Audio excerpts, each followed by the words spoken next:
Magandang araw po sa ating lahat. Magandang araw po sa ating Panginoon.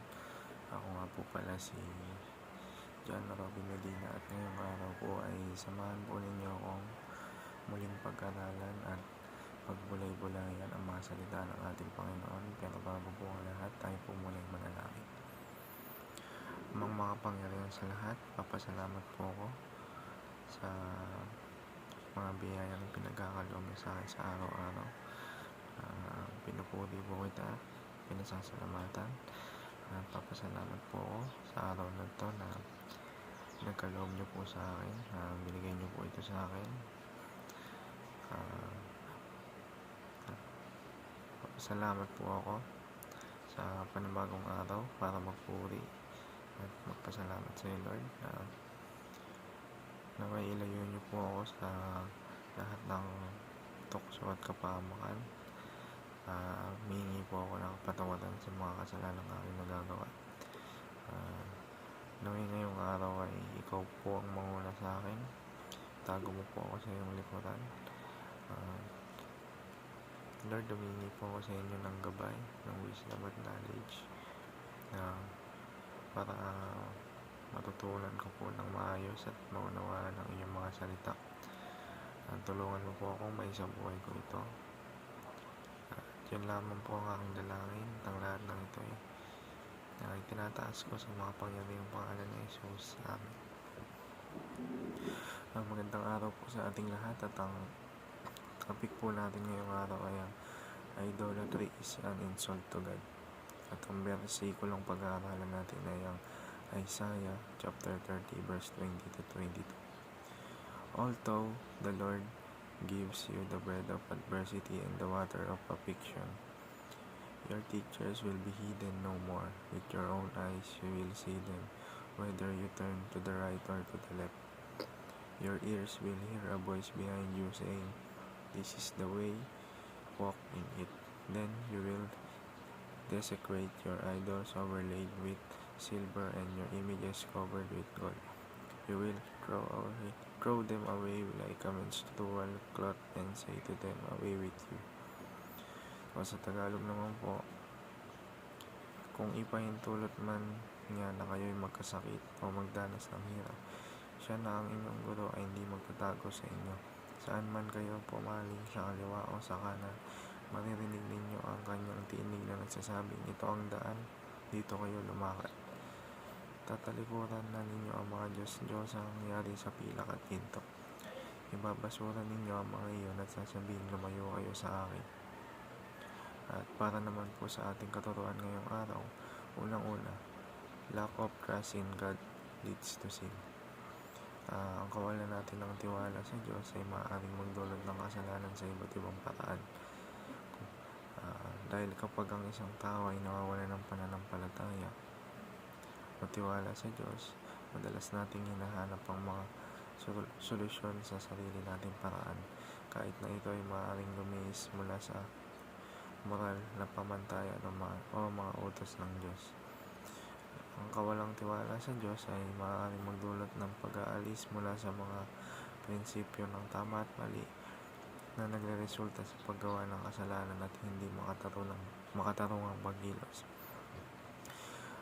Ang ating Diyos muna ang pagtiwalaan natin. Sa Kanya tayo magtiwala sapagkat ang Diyos ang may kontrol ng lahat. Siya ang may kontrol ng ating sitwasyon, ng mga tao na nakapaligid sa atin.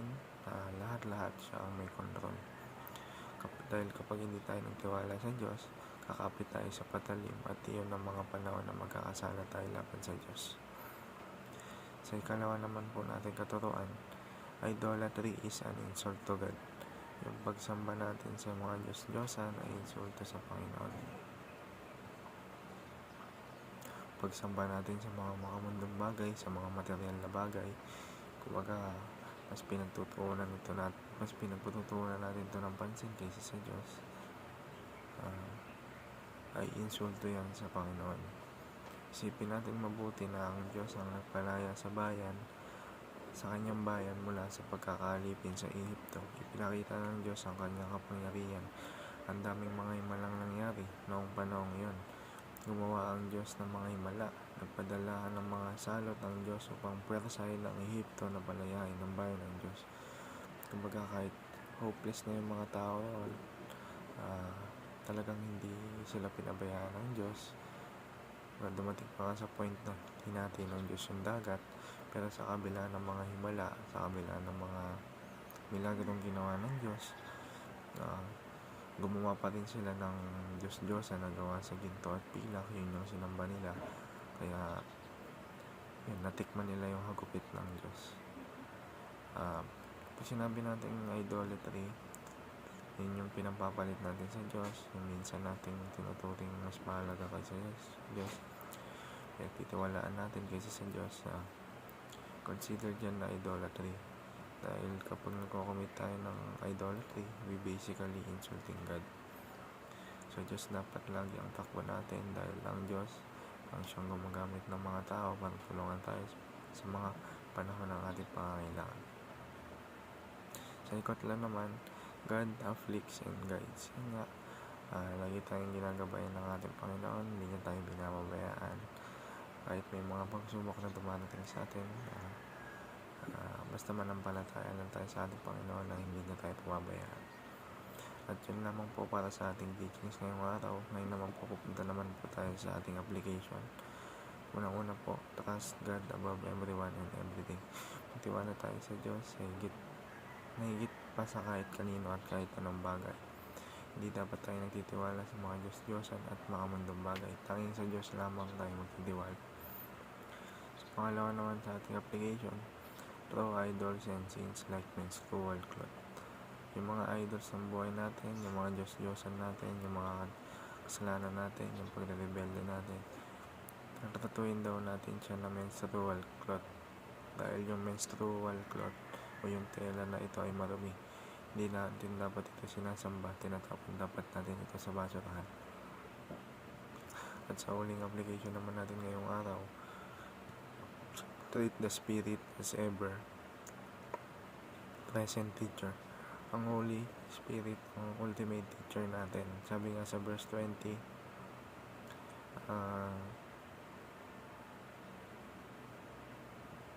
although the Lord gives you the bread of adversity and the water of affliction, your teachers will be hidden no more. With your own eyes, you will see them. Magkakasama natin lagi yung Holy Spirit. Nasa loob na natin ng Holy Spirit. Tatuin natin ng Santong Espiritu ang laging kasama natin, ang gagabay sa atin tungo sa kalooban ng Diyos at sa tagumpay ng Diyos. Yun lamang po para sa ating daily devotion. Naway may natutunan po tayong lahat at maraming salamat po.